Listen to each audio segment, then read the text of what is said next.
Om Nithyananda Paramashivoham.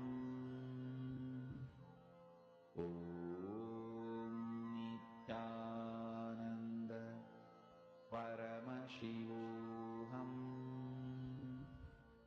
Om Nithyananda Paramashivoham. Om Nithyananda Paramashivoham. Om Nithyananda Paramashivoham. Om Nithyananda Paramashivoham. Om Nithyananda Paramashivoham. Om Nithyananda Paramashivoham. Om Nithyananda Paramashivoham. Om Nithyananda Paramashivoham. Om Nithyananda Paramashivoham. Om Nithyananda Paramashivoham. Om Nithyananda Paramashivoham. Om Nithyananda Paramashivoham. Om Nithyananda Paramashivoham. Om Nithyananda Paramashivoham. Om Nithyananda Paramashivoham. Om Nithyananda Paramashivoham.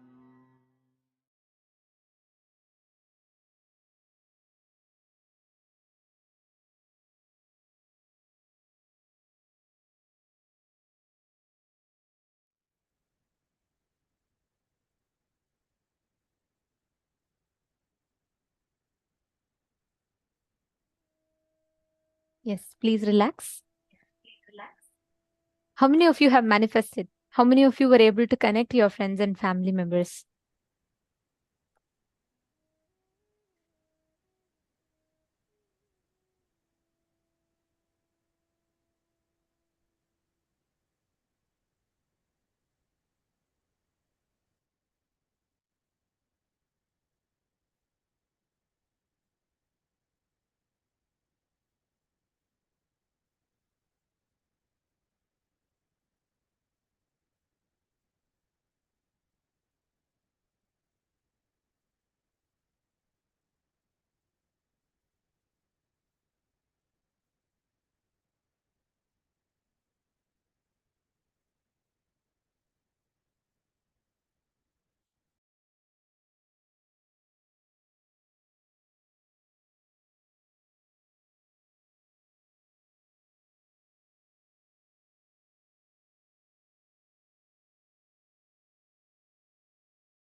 Yes. Now, as all of us get ready for the darshan, we wanted to take a few minutes to share with all of you, to continue sharing from what we were presenting yesterday to all of you. Each and every single initiation that we are receiving, each and every single gift that we are receiving, for one initiation, right? Just one healer's initiation, Swamiji has to go into that space of samadhi. He has to literally download all that sciences and he has to make it available for us. It's a lot of work for an avatar. Swamiji has healed millions of people out of so many diseases, so many things that people are suffering, healing them and walking them out of deadly diseases. But today, what society has given back to such an avatar who has given his everything to us, for us, is just so painful. I'll just share with you all about what happened exactly 4 days ago from today. We were sharing with you all about the Trishula Madhinam in the last 2-3 days, right? This is the current status of the Kailasa Trishulam, the very monastery campus and temple that Swamiji had set up to serve the people. That very place that Swamiji had set up to give free food to the people is being razed to grounds, is completely demolished. This was a Paramashiva's temple with everyday puja, everyday rituals happening there on 15th of August, the very day that actually celebrates Independence Day, where the freedom is celebrated. This is the status of the Hindu monks who are worshipping, who are living in that temple, having a peaceful life in that temple. And that temple is completely razed to grounds, completely destroyed. You all can see it is literally in pieces. There is no justice served. Paramashiva, the temple that is supposed to be worshipped, the temple that is supposed to literally continuously that has been serving people, has been completely demolished to grounds on the 15th of August, the very same day that India celebrates independence. This is the status of our temple. This is the status of the very place where Swamiji had set up. Swamiji himself had made sure that, true to his commitment, keeping true to his word to the devotee, he had ensured he built a temple. Paramashiva was worshipped there. Yesterday, Ma Bhaktika was sharing with all of us about how her grandmother gave this land to Swamiji with the prayer, requesting a boon for Paramashiva's temple to be happening there, functioning there. And an onslaught of attacks that continued thereafter. Yesterday, we were sharing with you all about how, to what extent these anti-Hindu elements went just to attack, just for them to execute their plan. I just want to start with something. It's very important for all of us to understand this, cognize this. I know each one of you here, coming from various different walks of life, coming from different cultural backgrounds,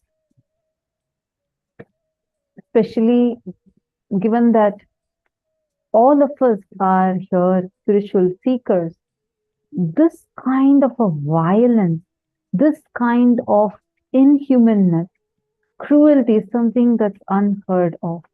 But what we are talking to you about is the bloodiest history ever known to humanity. What we are talking to you about is not a thing of past. We are not talking to you about what happened few centuries ago, what happened few decades ago, what happened few years ago, or what happened even few months ago. We are talking about what happened just 4 days ago. We've been telling you this. It was actually 15th of August, 2023, when all of us were here enjoying the Paramashivoham program. In India, it was the Independence Day, and everyone were remembering the sacrifices that our ancestors did to get that independence, and a lot of celebrations were happening. It was a government holiday. In Kailasa Trishulam, which is in Chennai, the services were continuing. The Go Puja happened. The rituals were continuing. Annadan was continuing. Free food offering. All of a sudden, a huge bulldozer comes and breaks into the campus, destroys the building, destroys the temple, destroys the entire Goshala. They looted our property. They looted. It's a huge group with a lot of men in uniform. And mob, media, all together. It was as if the whole thing was very clearly evident that it is planned. A huge mob comes and attacks. They drove away our entire Goshala, the cows, the cattle that we had. They started harassing the sannyasis that were living in the campus. All of this are happening on the day of independence, when we are supposed to celebrate, remembering the sacrifices of our ancestors and celebrating our independence. But this is what was happening on that very day. And this is happening, especially, you need to understand, we are talking about what's happening now, right now. The sannyasis that are there are not having the protection. They went, tried filing a complaint, but all in vain. This land, this particular property where Swamiji had given this one word, one commitment to one of his disciples. He told her, you don't worry, since you have wished, since you have asked that I have to build a Paramashiva temple here, I'll make sure that I do that. That's it. This was only one thing that Swamiji had committed to her. And if we just see the clear conspiracy here, every time when they have to attack a Hindu guru, there's the same strategy that we used. Yesterday, we took you all through the list of how each gurus were attacked, targeted, and killed. Every small guru, like when we say small guru, when we mean like if that person does not own a big organization, they're a sadhu, simple sadhu living their life, practicing enlightenment. They are labeled as thieves, robbers, or kidnappers, and they are killed. Just one mob lynching and it's over. But if they are someone who's established, who owns an organization, who's doing so many services, who has a good reputation, and who is known for their contribution, then they're always targeted by false cases, alleging false cases and character assassination in the eyes of the public. This is a very clear strategy, conspiracy that the anti-Hindu militants always use, whether it is every Hindu guru who stands up, it is the exact same conspiracy that is used against the anti-Hindu elements. Yesterday we had told all of you about the 3rd of March 2010, when a morphed video was created and the entire media machinery was planted to kick into action. They ran the morphed video of the Supreme Pontiff of Hinduism for 14,000 hours. Why? What did they gain from this? This, if you see, is a very clearly plotted conspiracy. And this is how every single media channel, this is how every single anti-Hindu element prepares, they prepare their ground for justifying the onslaught of attacks, the assassination attempts that they are trying to do next, thereafter. Listen, it's actually very painful for me. I'm not able to even It's because this is not something that I can't say this as a matter of fact because this is not. We all heard yesterday how in 2007 one of the devotees by the name Annapurniyachi had offered this particular land to Swamiji with just one request, saying, Swamiji, please make a Paramashiva temple happen here. And right after that, Swamiji started the work for building the temple. In 2010, a huge part of the deep state elements, the anti-Hindu forces, the deep state elements that had a lot of political power, lot of media power, very powerful anti-Hindu mafia gang. When they were trying to buy this particular plot of land, because around this they had bought, this was at that particular time, they wanted to launch an airport. And for that, they were somehow trying to get this land. When they came and approached Swamiji, Swamiji said, no, look, I am not interested in money. I am not interested in I'm not even interested in this particular property, but I cannot interfere between my disciple and her connection to Paramashiva. I cannot interfere into that. If you want, you can ask the disciple. If she is ready to give, you can take it from her. When the disciple was approached, Annapurniyachi very clearly said, no question of it. I am not ready. I want Swamiji only to have this. I have offered this to Swamiji and I want Swamiji to build a Paramashiva temple here. And that is the only wish I have. And I know that it is only Swamiji who is capable of doing it. And I trust that Swamiji will be doing it. And that is where I have offered this to Swamiji. So when they saw that this did not work out, they could not get their hands on. And a lot of other factors, we presented this yesterday to you, how this was a very specific time when Swamiji started becoming Swamiji was extremely popular across all the levels of the society, whether it was the most elite of the society, whether it be the celebrities, the politicians, the most powerful influencers, thinkers, or even to the lowest level where the homeless, the people that are in need, for everyone, Swamiji was so available. Swamiji was there on ground. Yesterday we were sharing this with all of you. So when they could not get what they wanted, they could not get their hand on this land, and they were also threatened, seeing the power that Swamiji was and the amount of work that Swamiji was doing, because he was not like anyone else, because he was not ready to deter from his vision for reviving Hinduism.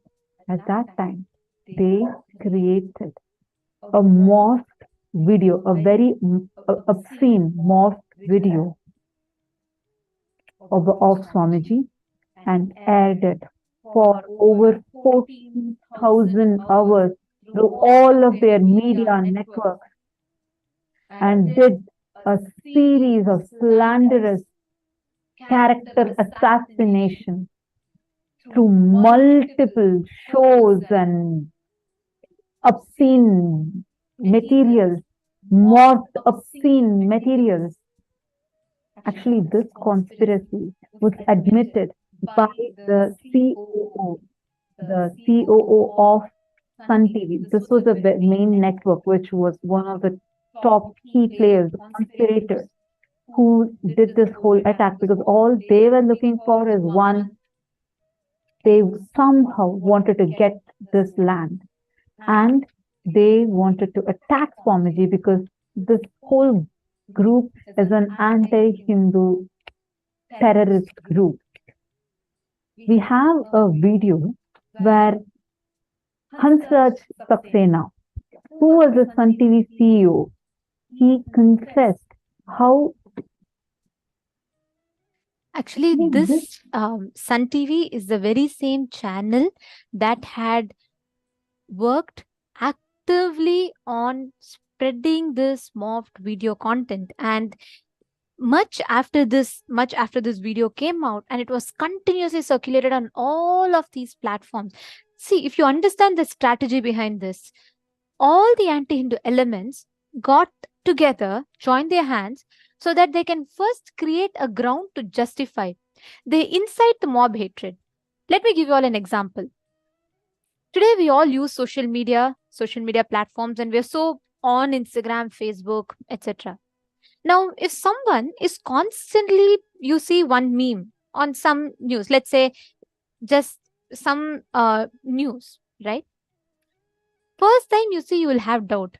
But by the time you see a 10th meme on that, you will start thinking maybe something that they're all discussing, if so many people are discussing about it, something must be true. Am I right? We don't even need to Google about it. We don't even need to do second research about it. But first, that belief is created in us. That is precisely what they did. And that time, unfortunately, there were no social medias. It was not so prominent or active. And that is why they aired this continuously on all top channels. Sun TV had aired this doctored video, the morphed video of the SPH, continuously on their channel, and magazines had printed it and published it all at the same time. And we have a video of the Sun TV CEO, ex-CEO Hansraj Saxena, who was part of this conspiracy. But after this came to light, and after so many different people who did the research on the video, they all confirmed that this video is morphed.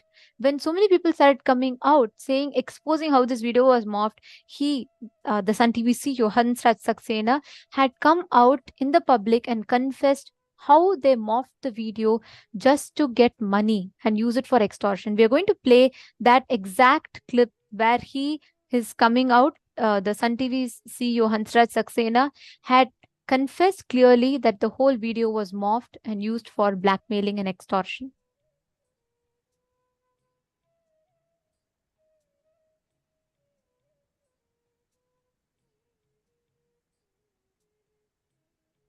காசு கொடுத்தா நிப்பாட்டுவாங்க. அந்த news editor Raja and his team தான் sir. அவங்க தான் sir பண்றது. அவங்க டீம்ல போனது ஒரு நெட்வொர்க் வச்சு தமிழ்நாடு ஃபுல்லா ஆட்களை வச்சு நியூஸ் எடிட்டரும் அவர் டிபார்ட்மெண்ட்ல இருக்கிற ஆளும் அவங்க பண்ண ஒரு மிரட்டல் நாடகம் தான் இந்த நித்யானந்தா. அந்த நியூஸ் டிபார்ட்மெண்ட் எதுவா இருந்தாலும் காசு கொடுத்தா போடுவாங்க, காசு கொடுத்தா நிப்பாட்டுவாங்க. அந்த news editor Raja and his team தான் சார். அவங்க தான் சார் பண்றது. அவங்க டீம்ல போனது ஒரு நெட்வொர்க் வச்சு தமிழ்நாடு ஃபுல்லா ஆட்களை வச்சுக்கிட்டு ஒரு ஃபேக்டரியை போய் கவர் பண்ண சொல்றது. ஃபேக்டரியில இருந்து கழிவு நீர் வருது, மக்கள் பீதியில இருக்காங்க, அவஸ்தப்படுறாங்க, 2 கழிவு இருமுற மாதிரி ஷாட்டை போட்டுறது. மறுபடியும் பின்னாடியே ஒரு ஆள் அமைச்சு காசு பேசி பேரம் பேசி வாங்குது. இப்போ நித்யானந்தா கேஸை பொறுத்த வரைக்கும் ஒரு பெரிய பிரளயமாச்சு சன் நியூஸ்லையும் சன் டிவியை பொறுத்த வரைக்கும். அதுக்கு கூட ஷேக்ஸ் பேர் தான் அடிபட்டு இருந்தது இல்லைங்களா? ஸோ அந்த நித்யானந்தா கேஸ் பர்டிகுலர் அதை பற்றி என்ன சொல்ல விரும்புறீங்க? இது வரைக்கும் எவ்வளோ வழக்குகள் போயிட்டு இருக்கு. இவங்க கலாநிதி மாறனும் நியூஸ் எடிட்டர் ராஜாவும் சேர்ந்து இதை போட்டு அது பெருசு பண்ணணும்னு முடிவு எடுக்கிறாங்க. நியூஸை போட்டு அடின்னு அடித்து அந்த நியூஸ் டிபார்ட்மெண்ட் நாட்களை நித்யானந்தா கிட்ட ஏதோ வசூல் பண்ணணும்னு ட்ரை பண்ணி எல்லாம் பண்ணது அந்த team.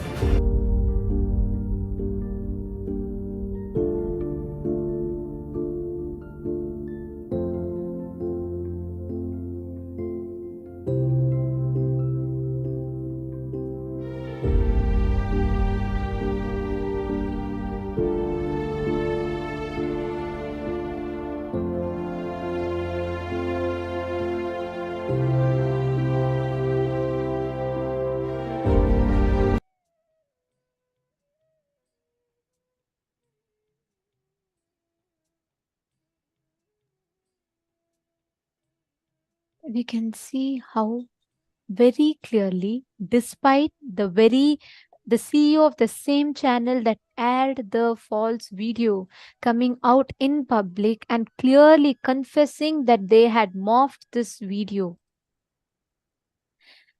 the conspirators, the anti-Hindu media elements were so well prepared with their strategy. They were so clear. Their only aim was to eliminate the Supreme Pontiff of Hinduism. Why? Because Swamiji was a very clear voice standing up for Hinduism at that point in time. And Swamiji was voicing out continuously of all the attacks that were happening to Hindus. So many Hindu gurus were getting attacked continuously. But the anti-Hindu media mafia were so strategic and well prepared with their plan that they aired this video at the same time for 14,000 hours. You all can see here. Each channel, we have provided you all with the names of the channel and how many hours they aired this video again and again and again. When the video was clearly declared as it is morphed, when the video was clearly told it is morphed, and so many forensic labs came forward and established clearly how it is a morphed, doctored video. And after the very conspirator, one of the very conspirators who blackmailed Swamiji and who's confessed clearly that it is a morphed video, even after that, they still continued to air. The truth was not even reached to the public. This 14,000 hours of airing of this doctored morphed video set grounds for justification for them to attack Swamiji next. What happened next is one of the most gruesome, most painful thing a human being can ever go through. And this was done to our avatar, the very being who came down just to shower enlightenment to humanity. He was put through an onslaught of attacks, spiral of abuse. You can all see how every channel, imagine you're tuning into each channel and you continuously see the retelecasting of the morphed video over and over and over, despite forensic labs clearly establishing that it is false. Imagine you turning on the TV and every channel you switch, they air this video again and again and again. What happens? They have established a very clear ground of justification for them to attack the Supreme Pontiff of Hinduism. This is a strategy that they have been using on us. Yesterday, all the examples that we saw, all those are the examples of people that they successfully attacked. But understand, the last lamp of Hinduism is Swamiji. To attack Swamiji, it's a very clear conspiracy. One side, they first tried to blackmail and extort 100 crore money. And they tried to grab the land. When none of these Swamiji budged for, they launched a series of slanderous attacks, horrifying character assassination to incite mob hatred and violence.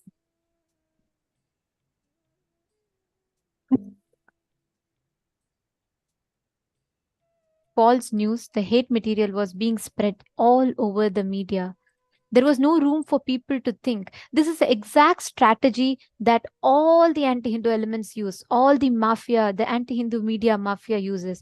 They won't even give you time to think. They will air this video again and again and again. And at some point, you will start feeling, oh, so many media is talking about it. Maybe there could be something in it. And that is exactly the weak point that they will hit at, where they will not give you a room to logically analyze or think. And this is a very systematic, sinister plan of isolation, programmed confusion, and strategic character assassination to incite mob hatred and violence, and laid the ground and justification for the multiple assassination attempts that were to follow under the garb of mob hatred, mob lynching, media trial, and a parody of justice itself. This is the exact same strategy that the anti-Hindu elements use each and every time. First, they isolate.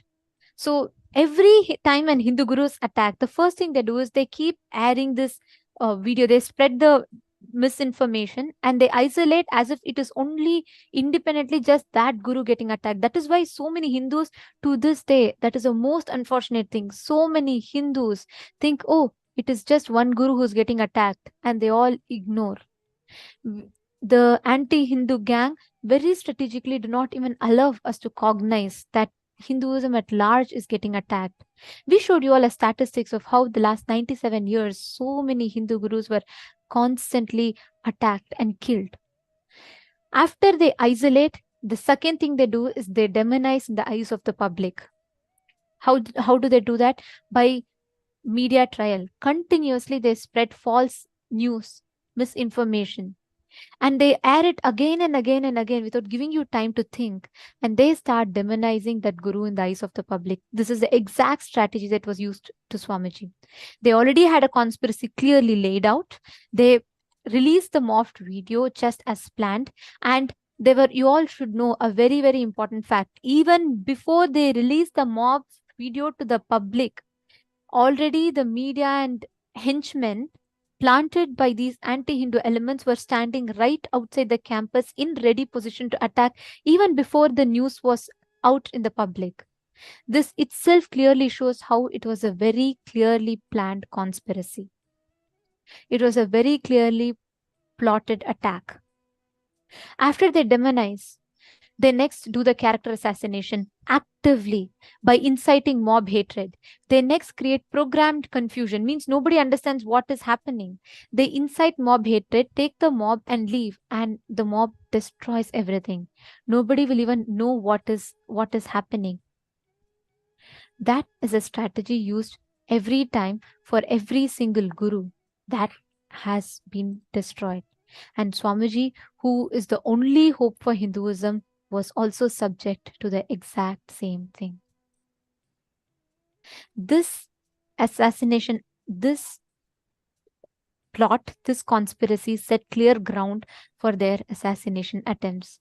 From the 2nd of March 2010 to the 21st of April 2010, a continuous serial assassination attempts on SPH by the henchmen, where the henchmen chased Swamiji for 3,000 plus kilometers without giving Swamiji a single second, without giving anyone time to even wrap their head around what was happening. Even before people could fathom, people could understand what was happening, the attack began.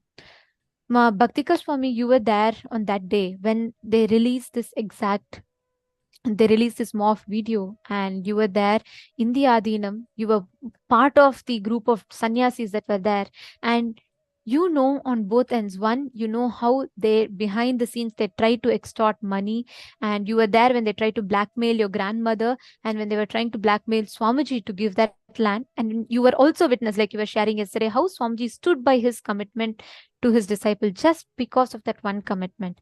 And you were also witness to the onslaught of attacks and the assassination attempts thereafter.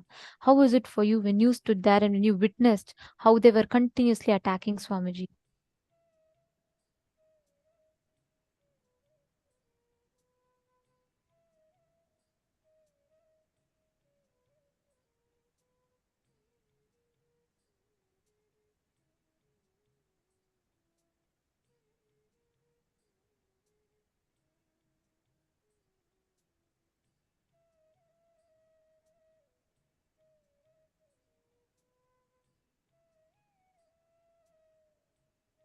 Sorry for the technical glitch. Looks like there's a small audio issue that participants are not able to hear Ma Bhaktika Swami.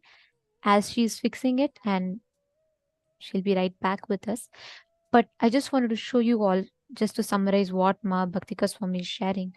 When they released this video, and when right after that, henchmen were planted in each of the major campuses of Kailasas around the South Indian states, and they had clearly planned how they were going to eliminate the Supreme Pontiff of Hinduism.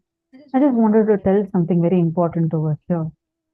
The intensity, the way how Swamiji was, when this morphed video was aired, in the beginning, most of the people did not even believe. They were very sure because they know by their experience, they knew, and they said they are not ready to believe it. Which is why it shocked the anti-Hindu mafia gang, the deep state elements. They aired it for 14,000 long hours, one side. One more side, they were hounding Swamiji. That day, just the previous day, right after the Paurnami celebrations, Swamiji had just finished serving free food for almost 1 million people. And grand celebrations were happening the very next day. As soon as this mocked video was aired, on the other hand, the henchmen jumped in, barged into the campus. They started hounding Swamiji, going behind every path that Swamiji is taking to try assassinate. What you will see here is Tiruvannamalai, the very birth town of the Supreme Pontiff of Hinduism. And Tiruvannamalai is one of the main Kailasas around the world. And this region, just this particular region alone, has 2 million plus devotees and disciples, and 4 major temples, 1 major temple monastery of the SPH just within this town itself. All the highlighted areas in the map above were Kailasas, which were actively serving the society. And these Kailasas were attacked and shut down by the mob that was already set there.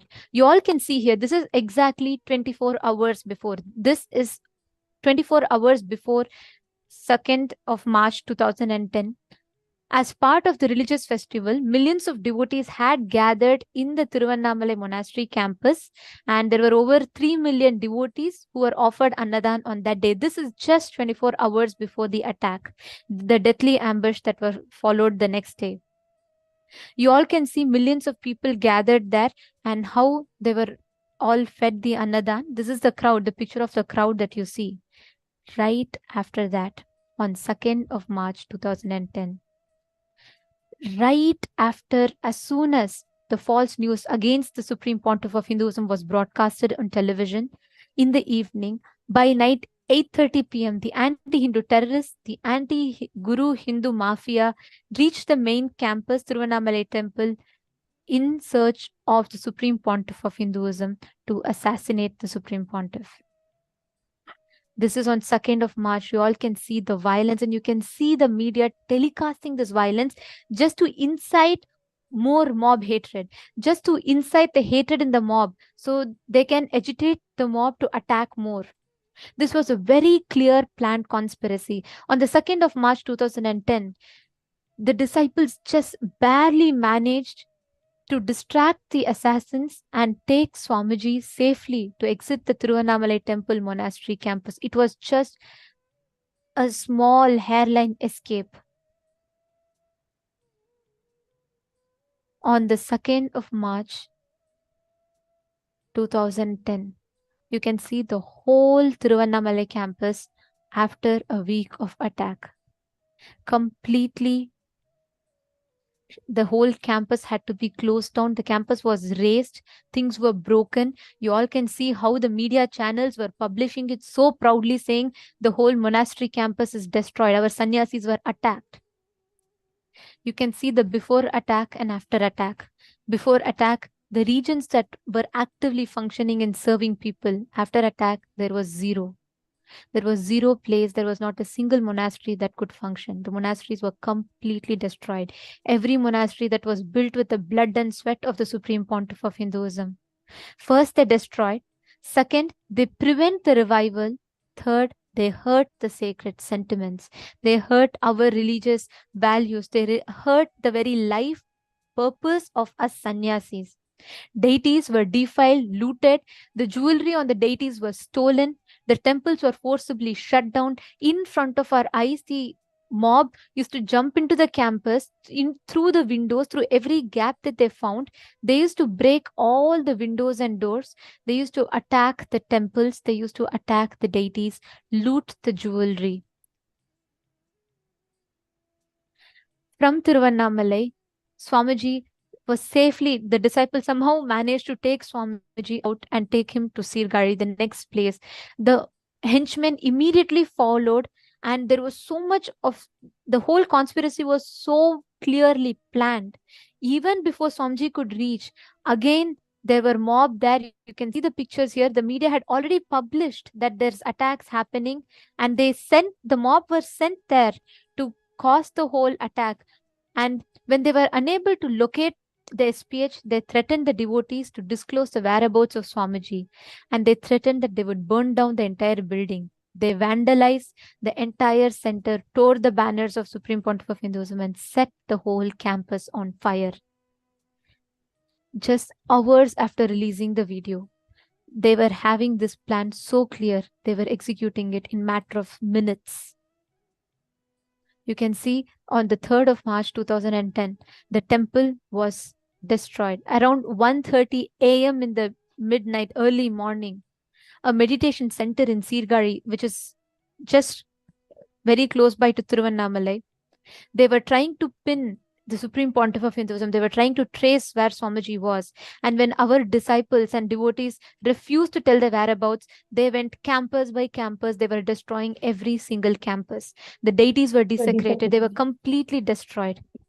The devotees were beaten with iron rods brutally and blackmailed, threatened, saying, if you don't tell the whereabouts of Swamiji, you'll be killed. And despite all of that, just imagine and see all of these Swamiji built out of his hard work. At that point, literally, they had surrounded Swamiji in such a way where there was no place for Swamiji to go. They hounded for 180 kilometers. They were hounding him. The media and henchmen, understand, these were deep state elements. They were hounding Swamiji, not letting Swamiji to go anywhere. Whether it was midnight, same thing, it continued even in Salem, Tamil Nadu on 3rd of March 2010, 1 a.m. There was an attack continuing to happen over there. Where was the place for Swamiji to even go? The devotees are under attack, the temples are destroyed, the sannyasis are being attacked, and then the anti-Hindu elements accompany an attack with the state police. Where would you go to? Where should Swamiji go to? He was on the road continuously like the disciples were paranoid because anywhere you go, there is just henchmen waiting to attack, and they had already tracked. They were tracking every movement of Swamiji. The moment Swamiji goes to in any one of the campuses, they were already there. They were already there attacking, or they already identified the paths he could possibly take, surrounded and started attacking. Midnight, 1 a.m., 2 a.m. These were the times when these were like the times when they're attacking. Imagine and see Swamiji did not have a place to go to. Actually, the whole attack, it was just too big and too quick. I mean, here we were, a bunch of sannyasis, but not been exposed to anything of this sort. The 2010 attack would remain forever in our lives the most horrendous thing we've ever seen, actually, because right from the time we got wind of the mock video that they had released, the pace at which they took the whole thing, like you were saying, it was so big and so quick. I mean, for us, the greatest wealth is Bhagavan's life and body. Now, the whole attack has been on that. And then there was so much to deal with it around it. All the properties everywhere simultaneously were being crashed, and our phones were ringing continuously. Even before attacks were happening in Adinams, the news was out on the television. We didn't know what was happening. There was nothing happening, but the news was out that Adinam was attacked. And then after a few minutes, they're coming and attacking. I mean, we couldn't believe the extent to which they could go, just for one reason, that Bhagavan wanted to keep his commitment to one devotee. They were the ones who created the false news. And then the way they stretched it, I mean, we were just, we didn't know, our focus was on, is Bhagavan safe? Because we were continuously getting blackmail calls to tell where Bhagavan is. We ourselves didn't know. We just didn't know. I mean, the group that was traveling with Bhagavan somehow secured his body. We were not in touch with them continuously. We didn't know because we had so many things to deal with in Adi Kailash. The whole place was burning. And then there was eternally media at the gate.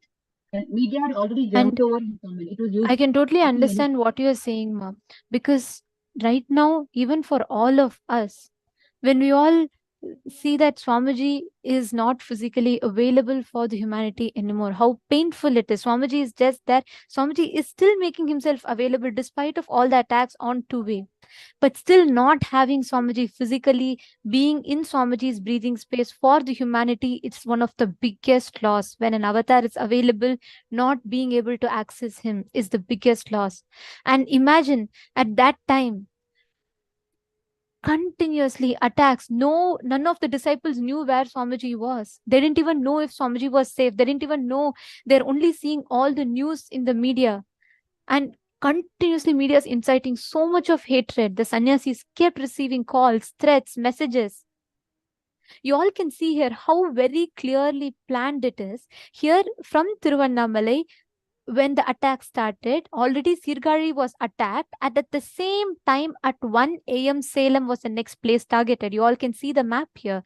And same moment, at the same time, Salem was attacked on the 3rd March 2010, 1 a.m. Who will you turn to? Public is distressed. The devotees are under attack. Temples destroyed. Sannyasis attacked. The most important fact, none of us knew where Swamiji is. Is he safe? What can we do? We had no answers to these questions. There's so much of attacks. We didn't know what is happening. We didn't know if Swamiji is having a place to live. There are millions of us, yet nobody could do anything to protect Swamiji. We could not do anything. The mobs were planted every single place. The henchmen were there. Here you can see sharp 1 a.m. How in all the places at the same time the mob will attack. And the most important thing, in all the places, media were already there, ready to stream the whole attack live. How was that possible? Exactly. They were very clearly planned. The media was purposely planted along with the henchmen in each place just to incite the mob hatred. The temple monasteries were shut down at the same time. You can see the hatred. You can see the amount of hatred that was incited into the mob. Understand? These were not public. The public people did not do any of these. The moment the mob video was aired, immediately in every of these monasteries, these groups, the henchmen were already plotted, planted, and immediately they started this attack. They started a series of hatred, violent attacks. It was horrifying. It was horrifying. Imagine and say none of us even knew where Swamiji was. It was literally terrifying. Where would Swamiji go to? Every place which Swamiji built out of his hard work, every place was getting attacked. Just imagine the one who gave shelter to millions was on road getting attacked. So many people, so many devotees and disciples could do nothing. It was a series of attacks, one after another, that was continuously happening. There's something here to note. The media kept using the word public is angry, public is hating. You all can see here, this is a clip from one of the media where it was one particular group of mob, a youth organization, a so-called youth organization, which was brought there to destroy, break the name boards, to tear the banners, to destroy, to burn the temples. And the media would continuously show as if all the people of the place gathered together. It was not true. You all can see it is the same group of mob that were planted there. The henchmen were planted there. Many people were paid to come there and just to break things. And the henchmen were planted there so that people believe as if everyone is hating. To this day, most of the people do not even know what exactly happened. Even before society, public can understand, even before us, his own disciples can understand what was happening, they had executed their plan. Every place that they even calculated that Swamiji might go, they had already planted the henchmen in each place. So constantly all of us were kept under the fear. We did not know if our Swamiji was safe. We did not know if he is having a place to go. We did not even know what was happening. In this confusion, this is the exact strategy of the anti-Hindu elements.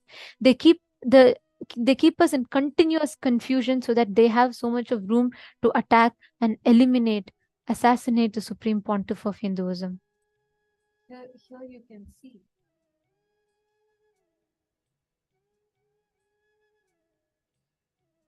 the mob. When we use the word mob, it was a group of henchmen that were deep state elements. You can very clearly see over here. It is that one group of people that are creating the same type of chaos, same type of attacks, exact same weapons, exact same style of attacks that were used everywhere. All of them were part of this one group. All of these were paid henchmen who were very clearly planted to attack at the same time. It's a very clearly planned strategy. When the newspaper publishes a youth group, don't think it is some NGO, some public who are feeling affected and who came. No, you all should know. It is the same. The so-called youth groups are criminals. They're all charge-sheeted rowdies, mercenaries bought by the police, the anti-Hindu elements, the deep state elements, and they were planted in each of the place. Even today, we all showed you the visuals of the 15th August incident. We showed the live footages. All of them are again planted there, the henchmen planted there by the anti-Hindu elements, deep state elements to destroy. They all wear the mask of public, but they are not public. Even to this day, there are so many people who are against the injustice that has happened to Swamiji. There are so many youth today who are actually waking up to the kind of attacks that are happening to Hindu gurus. Go and watch YouTube. There are so many people who stand up for this. But media always projects as if this is public opinion, and they plant the henchmen to go and attack each place. Each of these were rowdy sheeters. All of these were rowdy sheeters who have a very clear history of molestation, rape, and having very serious crimes against them. And all of them came in the garb of mob, crowd. And all of them came to these places beforehand itself and launched the attack. Imagine and see, and this was happening, and this is the same time Swamiji did not have a place to go to. They were, one more side, they were continuously tracking Swamiji and going behind and attacking continuously.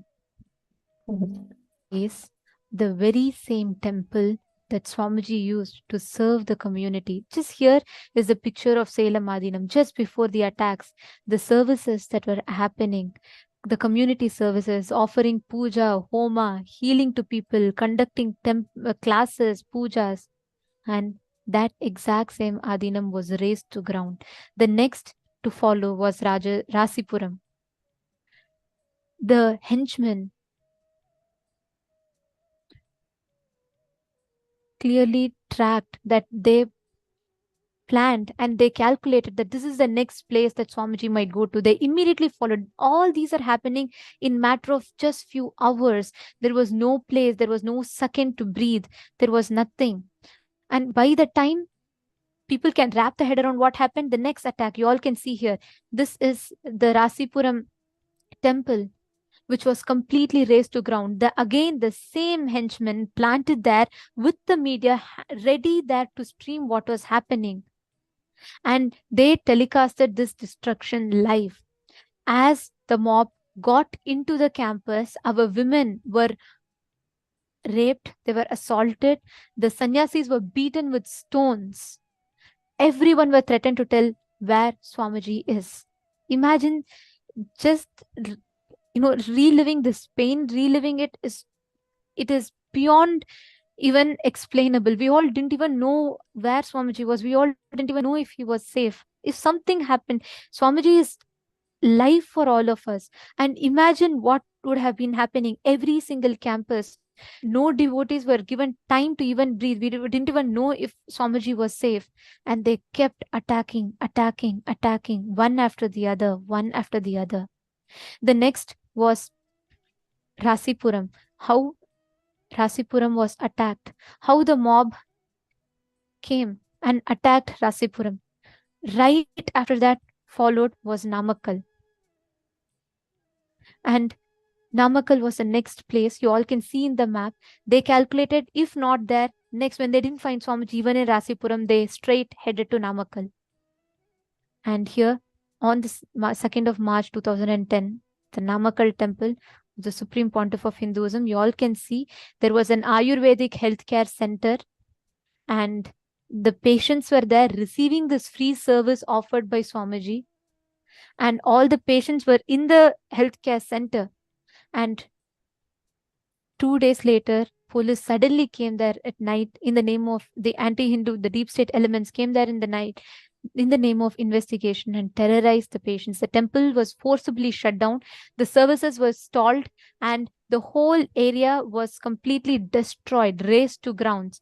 And this was proudly published in the newspapers. The next place immediately that the mob headed to was Siragapadi temple. This is a place where organic farming happens. Goshala is there and sannyasis lived there and served there, running the whole temple.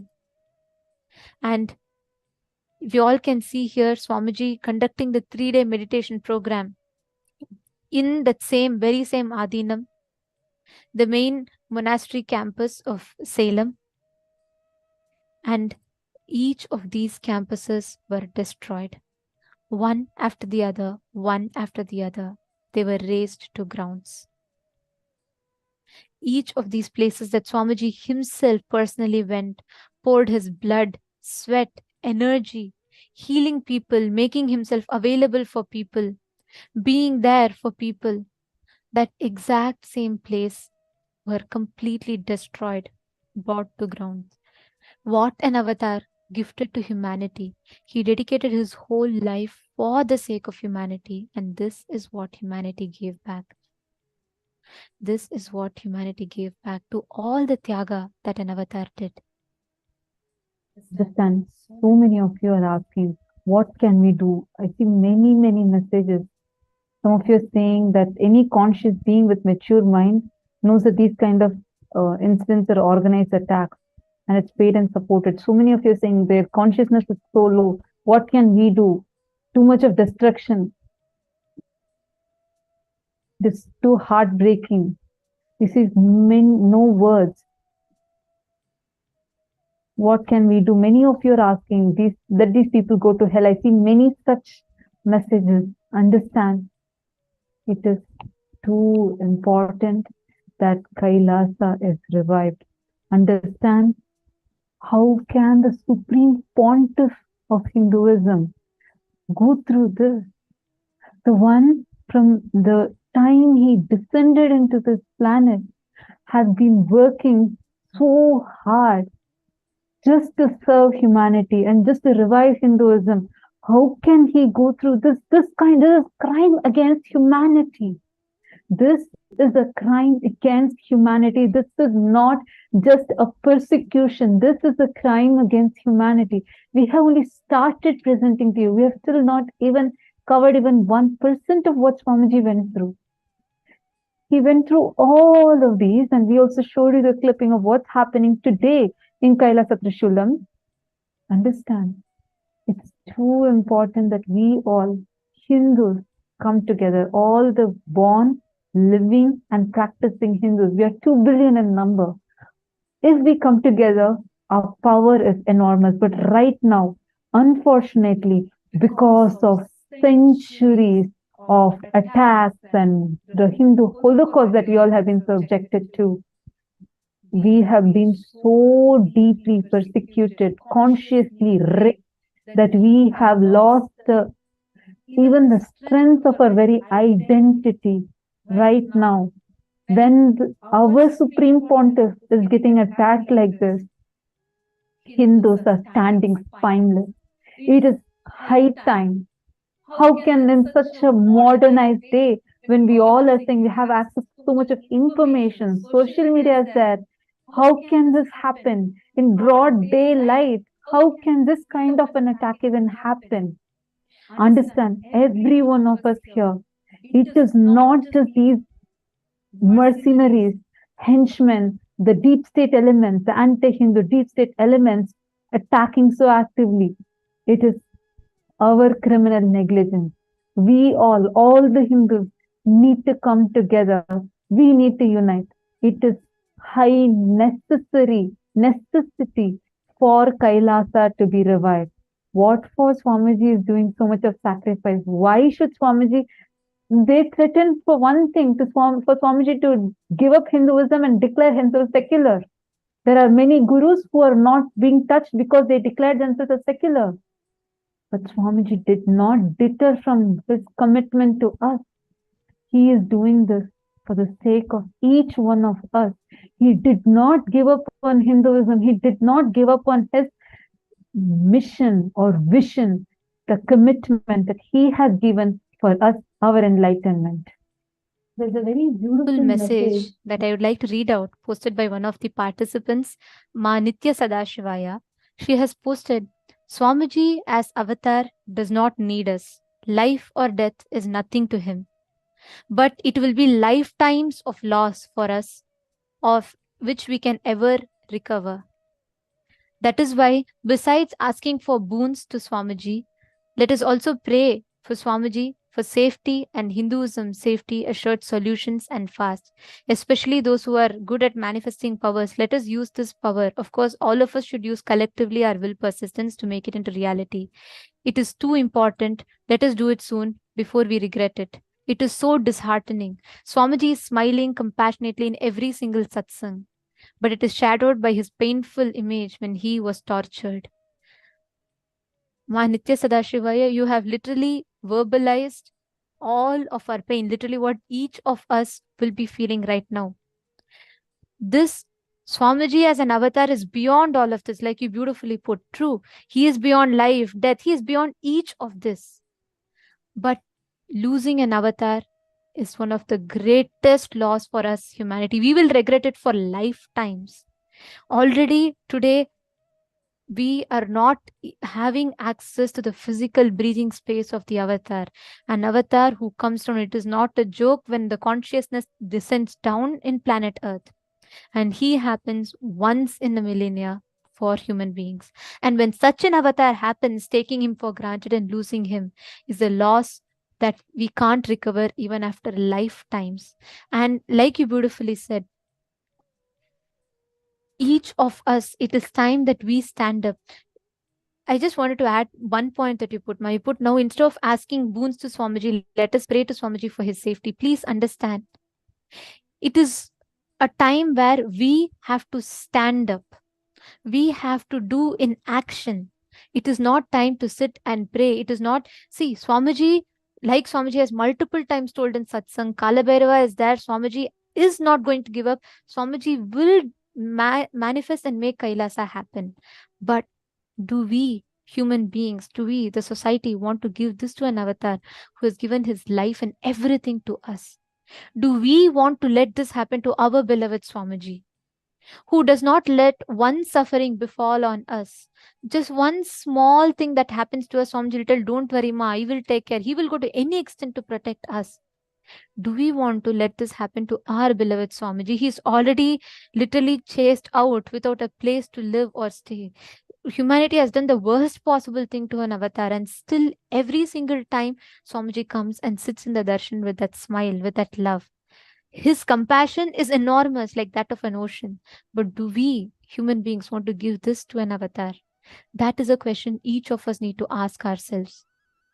Every And one one of of you that are resonating, every one of you that feel, that have added to what Ma Nitya Sadashivaya has posted, so many of you have posted similar messages. The only thing that we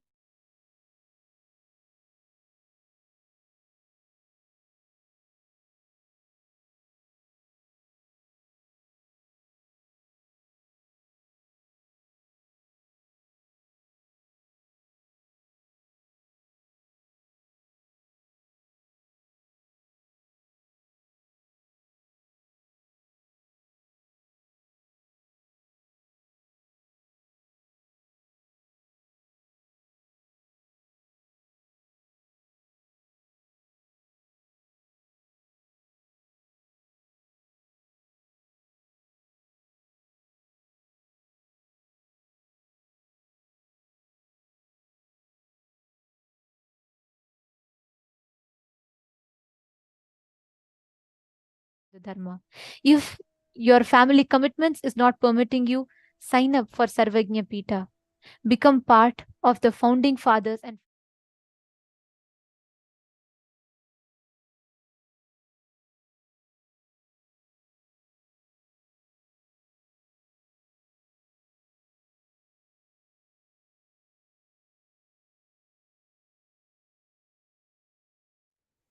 we urge every one of you to sign up to become a part of this cause. If you are able, if you are willing to stand up, use this as an opportunity. Stand up, become a sannyasi. If your family commitments is not permitting you, then at least become a part of Sarvagnya Pita. Become a part of this Kailasa. Become a founding father and a founding mother. Take a few minutes, sign up, become a part of the solution. Kailasa is Swamiji's commitment to humanity. He will make it happen. But we, as the humanity that needs the avatar, let us not allow this to happen to our beloved Swamiji. Take a few minutes and we urge every one of you to sign up to become a part of this cause.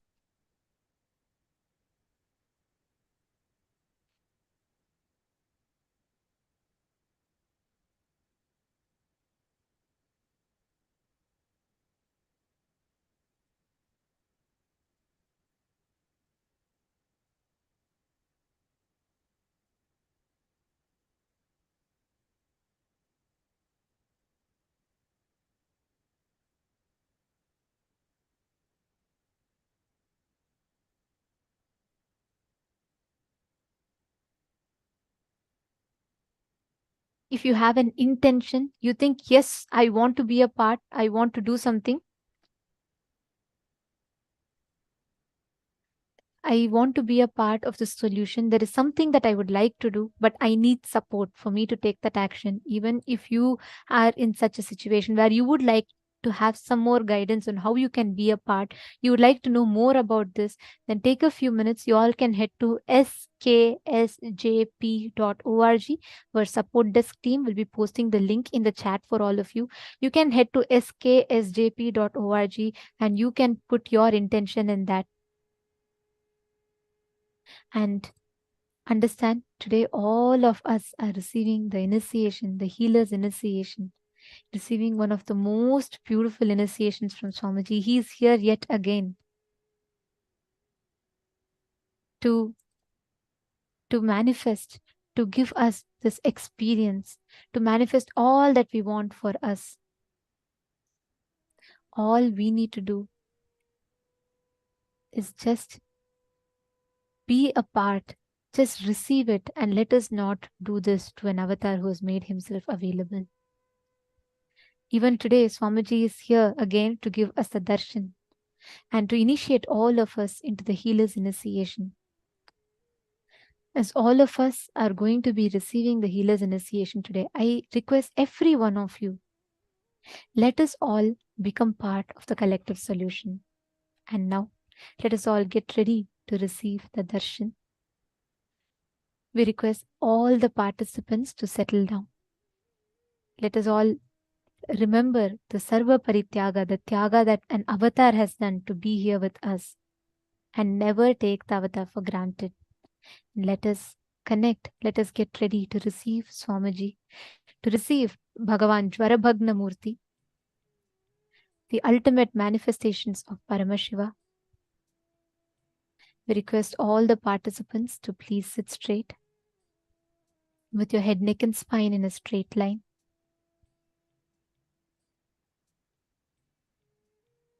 Connect to Swamiji.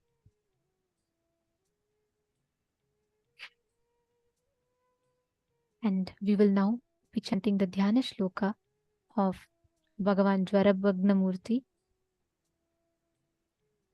Shri Rama Saumitri Jatayuveda Shadananaditya Kujarchitaya Shri Neelakanthaya Dayamayaya Shri Vaidhyanathaya Cha Namah Shivaya. I salute to that God, Paramashiva, who is a king amongst the physicians, who is worshipped by Rama and Lakshmana, who is worshipped by Jatayu, who is worshipped by Vedas, who is worshipped by Bhagavan Subramanya, who is worshipped by the Sun God, who is worshipped by the Mars God, who is worshipped by having the blue neck, and who is a personification of compassion. I bow down to that Vaidyanatha. Now, in this same space, let us all get ready to receive the darshan of Jvarabhagana Murthy. Please sit straight. Chant the Mahavakya. Om Nithyananda Paramashivoham. Om Nithyananda Paramashivoham.